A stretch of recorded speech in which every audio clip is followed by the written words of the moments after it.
Hello everyone, I hope you are doing well. In this video हम लोग again 100 MCQs करेंगे metaphysical poetry के ऊपर, स्पेशली जॉन डन के ऊपर, क्योंकि JKPSC सिलेबस में इंडिविजुअल के हिसाब से दिया हुआ है। तो आज हम लोग इस लेक्चर में जॉन डन के इंपॉर्टेंट MCQs देखेंगे। देखो, आप जितना ज़्यादा MCQs करोगे उतना ज़्यादा आपके अंदर कॉन्फिडेंस बिल्ड होगा। जितने भी MCQs वाले एग्जाम्स होते हैं उसमें MCQs आप जितना प्रैक्टिस करोगे, जितना ज़्यादा करोगे, उतना ज़्यादा कॉन्फिडेंस बिल्ड होता जाता है एंड आपके चांसेस उतना ज़्यादा हो जाते हैं सही करने के।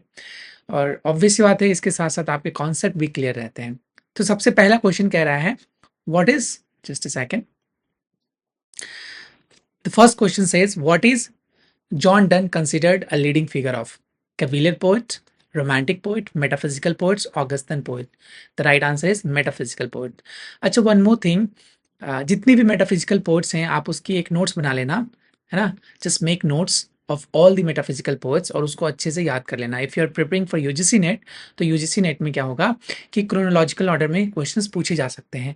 That would be the first question जहाँ से वो पूछेगा। दूसरा क्वेश्चन का पैटर्न हो सकता है कि वर्क और उसके राइटर्स को दे दिया जाएगा and they will ask you to arrange, नहीं, ये मैच द फॉलोइंग में आ जाएंगे दूसरे क्वेश्चंस, दूसरे टाइप के क्वेश्चंस। और तीसरा क्वेश्चन जो आता है ना, इन बिटवीन द लाइंस आते हैं, पोइट्री के बीच के लाइंस को उठा के देगा, स्पेशली ओपनिंग और एंडिंग लाइन से पूछा जाता है यूजुअली। लेकिन अगर बीच के कोई फेमस लाइन्स है तो वहां से पूछ ली जाती है। तो ये सब आपको याद रखना है। कैविलियर पोएट्स, जो कैविलियर पोएट्स थे आप उसके भी नाम याद रखना। कैविलियर पोएट्स को ही सन्स ऑफ बेंस भी कहते हैं, है ना, जो कि हमें जेकोबियन के बाद आपको कैरोलाइन पीरियड में मिलेगा। नेक्स्ट क्वेश्चन कहता है, a metaphysical conceit is a poetic device characterized by. Metaphysical conceit जो है उसको मतलब उसको कैसे डिफाइन करेंगे, तो कहते हैं कि a simple straight forward comparison होता है इसके अंदर, अ शॉर्ट विटी स्टेटमेंट होता है या सेइंग होता है, या फिर an elaborate and often surprising comparison between two dissimilar things होते हैं, या फिर कहते हैं कि a metaphor that is easy to understand. तो right answer would be option C. ये जो मेटाफिजिकल कंसीट होता है ये एक तरह से कंपैरिजन होता है दो डिसिमिलर थिंग्स का। जैसे अगर आप जॉन डन को पढ़ोगे तो जॉन डन में मॉस्क्यूटो, डन ने मॉस्क्यूटो को एक तरह से मेटाफर की तरह कंपैरिजन किया है, कि कहता है कि देखो ये जो फ्लाई है इसने पहले मुझे काटा फिर तुम्हें काटा और इसके अंदर अब हम दोनों का ब्लड है, so if you kill that mosquito you are killing our love. देख रहे हो ना, ये किस तरह की, इसी को बोलते हैं मेटाफिजिकल कंसीट। क्वेश्चन नंबर 3 कहता है कि Donne's poetry is known for its fusion of. Donne की जो पोइट्री है उसके अंदर किस चीज का फ्यूजन होता है? इमोशन एंड नेचर का, लव एंड वॉर का, पैशन एंड इंटेलेक्ट का, रिलीजन एंड कॉमेडी का। क्या होगा right answer? Answer C, passion and intellect का। क्वेश्चन नंबर 4 कहता है, which of the following is a hallmark of Donne's poetic style? Option 1 simple colloquial language use करते हैं, regular predictable metre and rhyme use करते हैं, dissonant rhythms and dramatic argument use करते हैं, या फिर आइडियलाइज पेस्टोरल इमेजरी यूज करते हैं। तो right answer is discontent rhymes and dramatic argumentative tone. C is the right answer. See, if you haven't subscribed to my channel yet, please do subscribe. है ना, videos बनाने में, questions बनाने में बहुत मेहनत लगता है, तो please show us some respect so that we can provide you more and more such content. चलिए आगे चलते हैं। क्वेश्चन नंबर 5, आप देखो, आप मेरा टेलीग्राम चैनल भी ज्वाइन कर सकते हो। अगर ज़्यादा बच्चे बोलेंगे कि सर पीडीएफ भी शेयर करो, तो मैं इसके पीडीएफ्स भी आप लोगों को प्रोवाइड करा दूंगा, ठीक है। तो आप टेलीग्राम चैनल का लिंक मैं डिस्क्रिप्शन में डाल दूंगा, you can join it from there and please do subscribe the channel. Now question number 5 कहता है कि the term metaphysical was applied to Donne and his followers by John Dryden, Samuel Johnson, Ben Jonson या T S Eliot. किसने सबसे पहली बार metaphysical poets को बोला कि these are the metaphysical poets? Actually में डॉक्टर सैमुअल जॉनसन ने बोला था। B is the right answer, ठीक है। क्वेश्चन नंबर 5 का B is the right answer. इनका जो एक वर्क है ना, lives of the English, lives of the most eminent English poets, इसके अंदर इन्होंने आई गेस 52 पोएट्स के बारे में इन्होंने डिस्कस किया था, और 52 पोएट्स का डिस्क्रिप्शन इन्होंने दिया है, मतलब उनके बायोग्राफी के साथ साथ उनके डिटेल्स दिए हैं। And there he explain that these few authors can be called as a metaphysical poets. तो उन्होंने सबसे पहली बार मेटाफिजिकल पोइट्री के बारे में अपने lives of the English eminent poet के बारे में बातें की थी, उनके उनके अंदर उन्होंने बातें करी थी।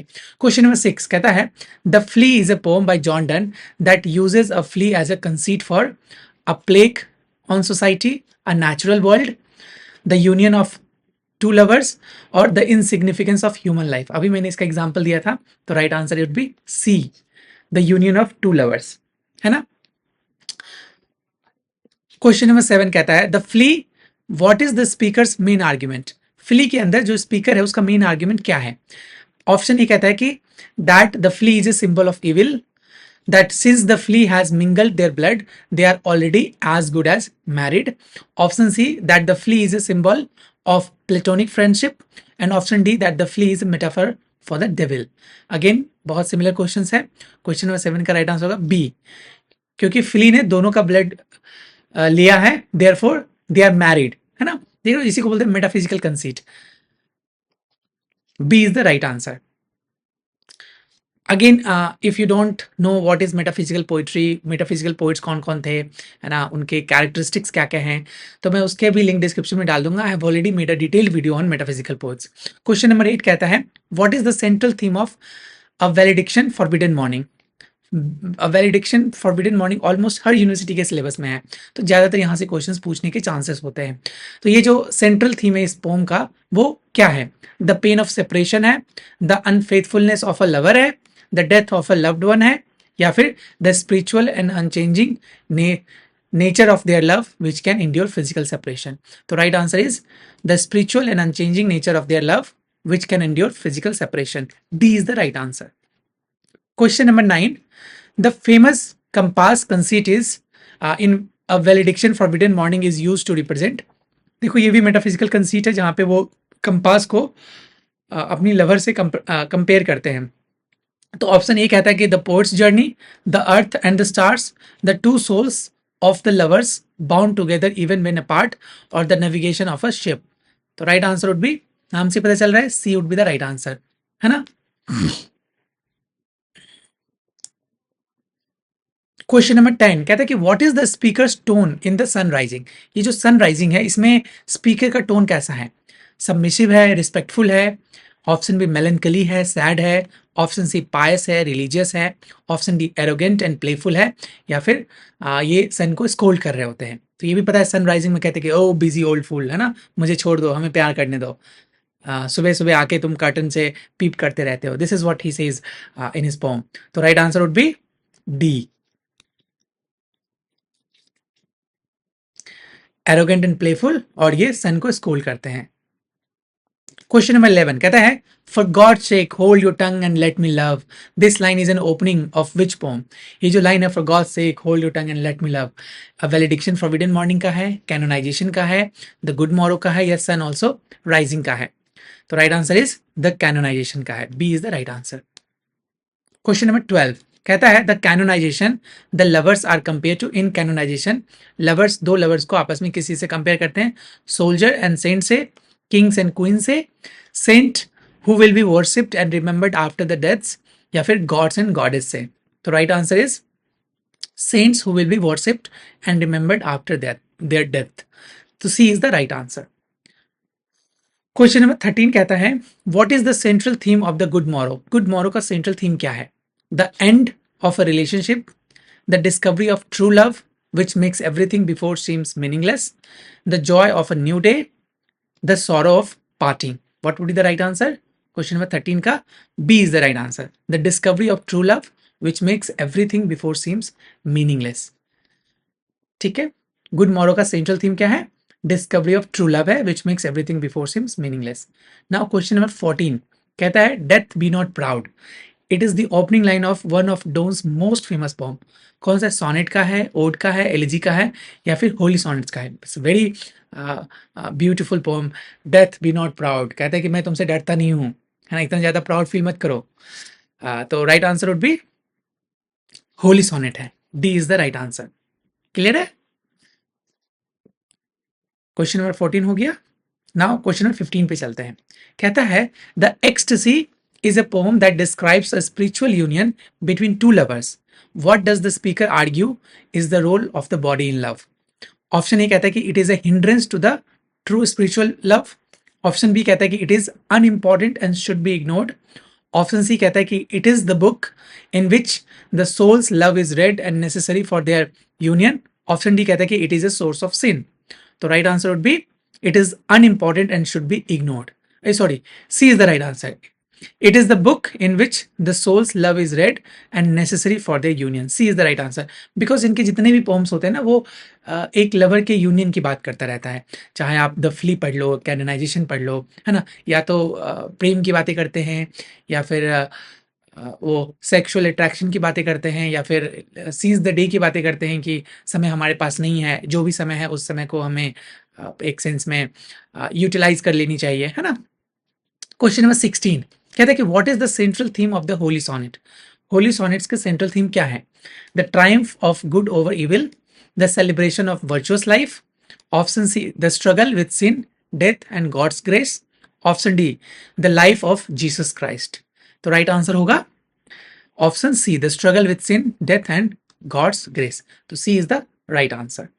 Now question number 17 कहता है in the holy sonnet Donne often writes a dramatic monologue which means the poem.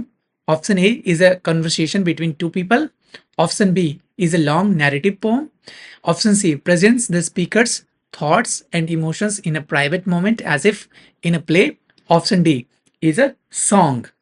The right answer is present the speaker's thoughts and emotions in a private moment. Option C is the right answer.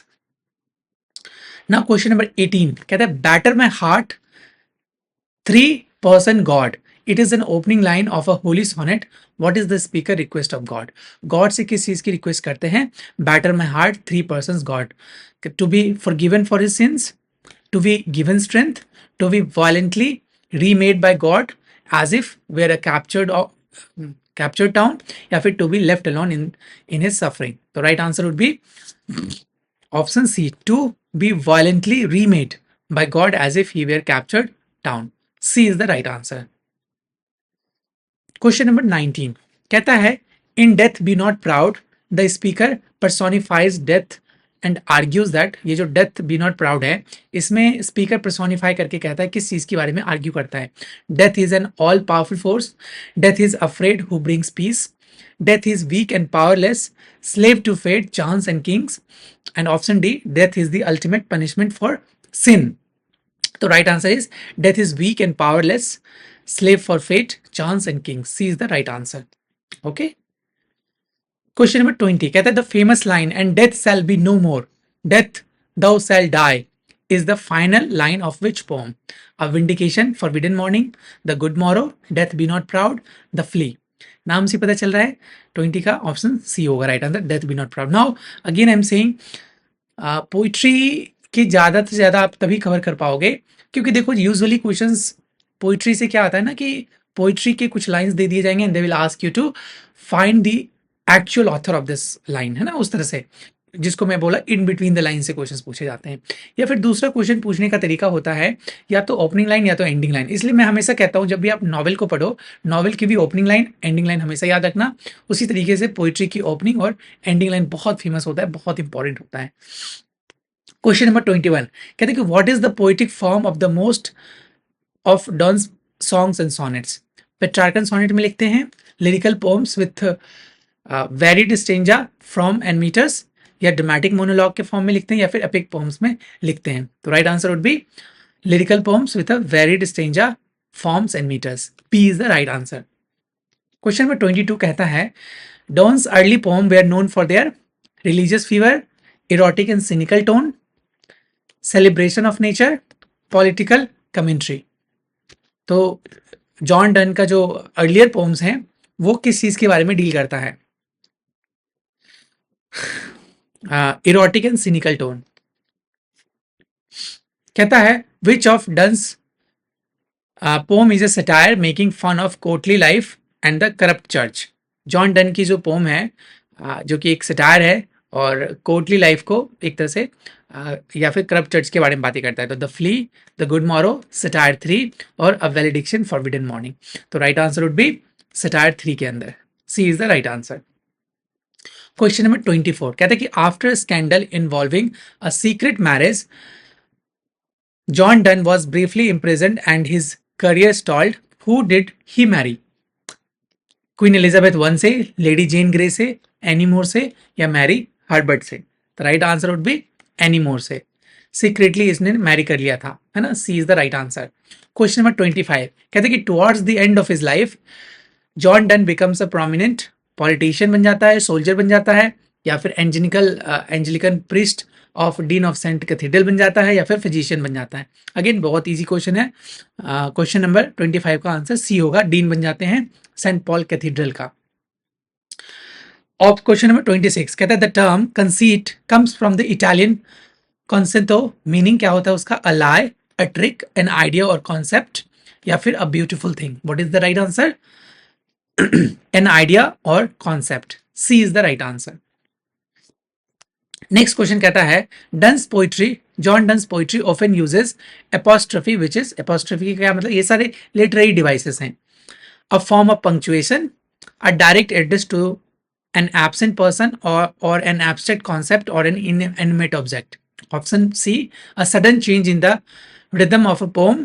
Option D, the ending of a sonnet. The right answer is B, a direct address to an absent person. B is the right answer. Apostrophe का मतलब है direct address करना एक absent person के बारे में जो उस पोइट्री के अंदर प्रेजेंट नहीं होता, और या फिर एब्स्ट्रैक्ट कॉन्सेप्ट के बारे में, या फिर ऐसे सब्जेक्ट जो इनएनिमेट सब्जेक्ट होते हैं. क्वेश्चन नंबर 28 कहता है कि व्हाट इज हाइपरबोली. कहता है कि अ play on words, a comparison using like और एज. ये तो सिमिली हो गया, ये तो होना नहीं है. And over the top exaggeration for emphasis. Option D, the repetition of the same sound at the beginning of the word. तो राइट आंसर ऑब्वियसली सी होगा. एग्जैजरेशन करना ही क्या होता है? हाइपरबोली होता है ना. 28 का क्या हो जाएगा? C is the right answer. Question number 29 कहता है जॉन डंस या फिर Donne's uses of masculine rhyme in when. मतलब जॉन डन मैस्कुलिन राइम कब यूज करते हैं? The final rhyming syllables are stressed. मतलब उसकी मीनिंग कह रहा है the final rhyming syllables are unstressed, या फिर a single stress syllable rhymes with another single stress syllable, या फिर a line ends with a comma. तो राइट आंसर होगा a single stress syllable rhymes with another single stress syllable. C is the right answer. Question number 3 कहते हैं the term metaphysical in this context refers to a focus on physics and science, the art, the afterlife, या philosophical and spiritual questions about existence, love and death, या फिर the physical world. किसके बारे में बातें करता है ये? philosophical and spiritual question about existence. C is the right answer. Now question number 31 कहता है in the indifferent the speaker is indifferent to what? The weather, the season, political affairs, women's physical appearance and characters, as long as they are not faithful. The right answer would be D, women's physical appearance and characters as long as they are not faithful. D is the right answer. Question number 32 कहता है which is the famous phrase from the relic that refers to the speakers and his lovers bracelet of hair. Option A कहता है कि strand of gold. Option B a bracelet of bright hair about the bone. Option C a lock of auburn hair, and option D a braid of silver. तो right answer होगा a bracelet of bright hair above the bone. B is the right answer. Question number 33 go and catch a falling star is an opening line from which poem? Again very famous line. The flea से है, the indifferent से है, song से है, या फिर the canonization से है. तो राइट आंसर इज सॉन्ग से है. C is the right answer. Question number 34 the main argument of song is that it is impossible to find a faithful women, it is important to be faithful in love, या फिर all the test are impossible to compare just as finding as faithful woman is impossible. Option D, it is possible to find a faithful woman but only if you are patient. इस तरह के देखो questions UGC net बहुत पूछता है ना. Options को इधर उधर घुमा के क्वेश्चंस पूछे जाते हैं. ठीक है, तो right answer is all the task are impossible to complete just as finding as a faithful is impossible, faithful woman is impossible. C is the right answer. 35 कहते हैं कि love's not times full. This line is a famous quote from which poem? Love is not times full. जो love है वो समय से full नहीं है। तो कहते हैं अब वैलिडिक्शन फॉरबिडन मॉर्निंग का लाइन है, द गुड मॉरो का है, द सनराइजिंग का है, या this line is from Shakespeare sonnet 116। Of course हम लोग कर रहे हैं जॉन डन का, तो शेक्सपियर के सोनेट्स तो होंगे नहीं, तो 35 का राइट आंसर क्या होगा? The good morrow, B is the right answer. Question number 36 कहता है कि the apparition the speaker threatens to come back as a ghost, haunt his lover's new boyfriend, thank her for their time together. Option C, frightened and tormented his faithful lover, and option D, ask for forgiveness.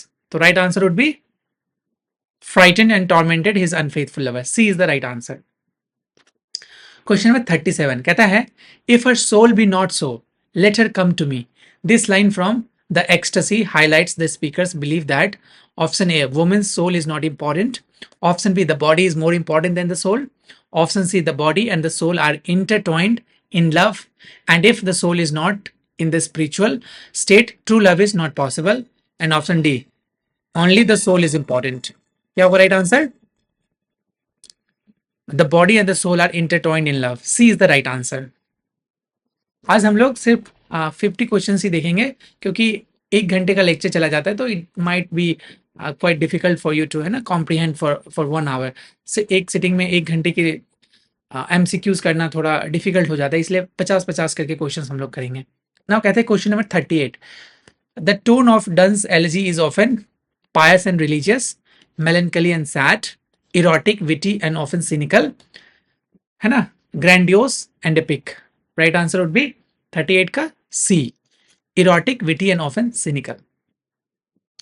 Now question number 39 कहता है the poem Love's Growth uses the season as a conceit for a changing nature of love, a growth of a flower, the seasons of a person's life, and option D, the growth and the evolution of love over time. The right answer would be the growth and evolution of love over time. D is the right answer. Question number 40 कहते I wondered by my troth what thou and I did till we loved, where we not went till then. These lines are from which poem? The Sunrising, the Good Morrow, the Canonization, the Ecstasy. तो right answer होगा B. Question number 41 कहते हैं what is the central theme of Holy Sonnet 10, Death Be Not Proud? The fear of death, the love of God, a defined challenge to death's power, and option D, the acceptance of death. तो right answer होगा the defined challenge to the death power. C is the right answer, death's power. ठीक है। Question में कहता है 42 in Holy Sonnet 14, batter my heart, the person God, the speaker compares himself with a bird, besides town or a city, a wild beast, a ship at the sea. The right answer is B. B is the right answer. Question number 43 कहता है which holy sonnet begins with the line if poisonous minerals and if that tree whose fruit threw death on else immortal us? Sonnet 10, sonnet 14, sonnet 5 and sonnet 7. The right answer would be on it sonnet 5. C is the right answer. Question number 44 कहते कि the main idea of holy sonnet 17, since he whom I loved hath prayed her last debt, is a meditation on the death of his wife, the death of his friend, the death of a king, या फिर the conflict between his love for deceased wife and his love for God. The right answer would be D, the conflict between his love and his deceased wife. Question number 45 कहता है the word profane in a valediction forbidden morning means, ये जो meaning है profane का valediction forbidden mourning का, इसका क्या मतलब है? To swear or curse, to be dirty, not scared, worldly or common, to be unfaithful. क्या होगा right answer? Option C is the right answer, not scared. Question number 46 कहता है what is the title of John Donne's prose work that is a mock funeral sermon for himself? The Biathanatos, devotions upon emergent occasions, death's duel या sermons? तो right answer would be death's duel. C is the right answer. Now question 47 कहता है John Donne's work Bythnots is defense of the divine right of king, the practice of poetry, suicide, arguing that it is not always a sin, या फिर the sanctity of marriage. तो right answer would be suicide, arguing that it is not always a sin. C is the right answer. Now question number 48.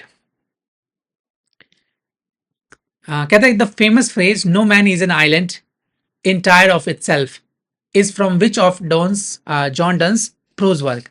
Death's Duel, the Bythnots, devotion upon immigrant occasion, or D, the sermons? The right answer is devotion upon immigrant occasions. C is the right answer. Question number 49 कहता है John Donne's poetry was not widely published during his lifetime. It was mainly circulated in manuscript from among his friends and patrons. This is known as oral tradition, manuscript circulation, underground publishing या फिर samizdat. The right answer is manuscript circulation. B is the right answer. Now question number 50. The metaphysical poets including Donne were largely forgotten about the time and were not rediscovered until the Victorian era, Romantic era, early 20th century, largely due to the efforts of T.S. Eliot, or late 18th century. The right answer would be early 20th century, largely due to the efforts of T.S. Eliot. C is the right answer. Clear है?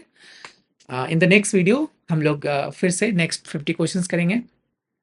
For today, that's all for today. Again, if you haven't subscribed to the channel, please do subscribe so that we can bring more such content for you. And you can also join our Telegram channel. See you later. Bye bye.